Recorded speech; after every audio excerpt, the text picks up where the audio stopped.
Poproszę teraz o spłyn... This debate will now be summed up on behalf of the European Commission by Madam Commissioner Věra Jourová. The floor is yours, Madam. Dear ladies and gentlemen, I know we have shortage of time, so just a few words. Thank you for the discussion and for all the arguments I received here today. As Madam Arena said, we should also deal with the arguments which are heard from the side of the Council, of course. I think you know, I have a very wide agenda in my portfolio, and in the agenda of equality between men and women, the cultural differences and cultural background is very strong, so it might be part of it. But also, I must tell you that I had many discussions about it with many ministers and representatives of the member states, and nobody said that the goal is wrong.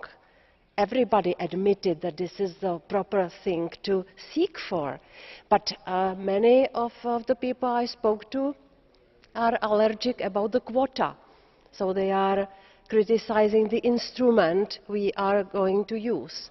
So we need to explain more that the quota is the necessary instrument, and the legislation itself, including sanctions, is the necessary instrument, because all the other ways have been already tested and they simply did not work. So these are the arguments, and we have some time ahead of us over the Latvian presidency to explain more the goal and the utilization of this instrument, and also perhaps to put more emphasis on the diversity issue, because it simply proved to be useful to have diversity on the boardrooms and to have more women there, because they simply were useful also during the crisis, because they felt the crisis is coming and they brought good solutions. But I don't want to repeat the arguments which we have already heard. So thank you for the discussion. Thank you also for the offer. I heard here, for instance, from Madam Niebler, that you will help us in negotiating in your countries where there are opposite positions. And thank you for encouragement.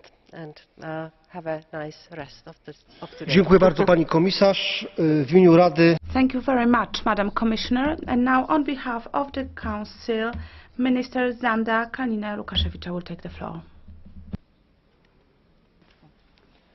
Honourable members, the Latvian presidency is grateful for these exchanges with the European Parliament.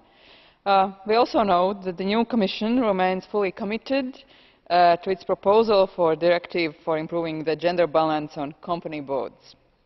The Latvian presidency fully shares the view that it is a matter of political importance to have more women in decision-making positions. Gender balance in the company boardroom sends a positive signal all the way down to the company floor. It also creates more role models that benefit society as a whole. This is a modern and fair way. An equal society should be equal at all levels, honestly. The Latvian presidency will certainly play its part in seeking to advance the discussion in the Council on this important file. And we look forward to working together with the Parliament in a constructive spirit, in the interest of the European companies, in pursuit of fairness in the society, and for the benefit of European women and men. Thank you very much for this great discussion. Dziękuję bardzo. Thank you very much, Madam Minister. We are not parting for very long. Let me now close this debate and move on to the next point of our debate. This is the statements of the Council of the Commission on the European measures for counteracting organised crime and corruption. The first speaker on behalf of the Council is Minister Zanda Kalniņa-Lukaševica. The floor is yours, madam.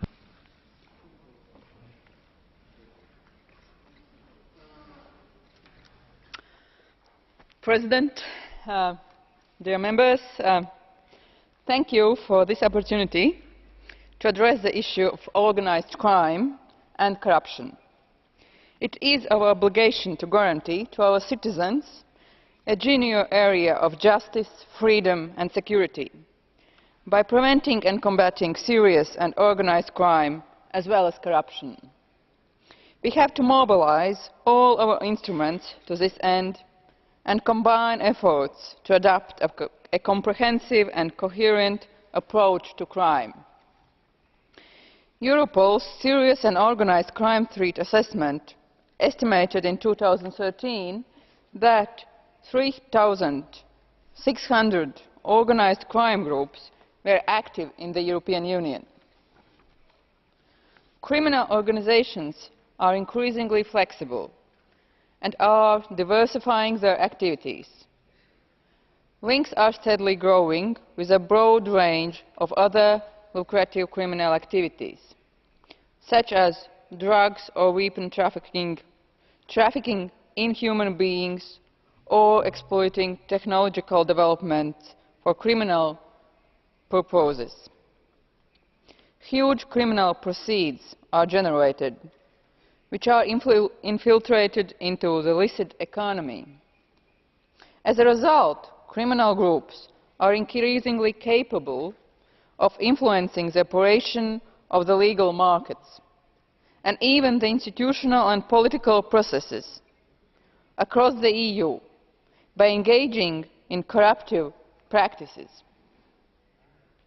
The Council has been continuously engaged in a range of initiatives targeting organised crime and corruption, and has been treating them as a matter of highest political priority. Honourable members, a key measure is the EU policy cycle, which was adopted in 2010. This cycle ensures an operational response to organised and serious international crime through an optimised coordination and cooperation between national law enforcement authorities, EU institutions, agencies and other relevant partners. Within this framework, the Council agreed to a series of operational actions targeting, among other things, counterfeiting and cybercrime, which were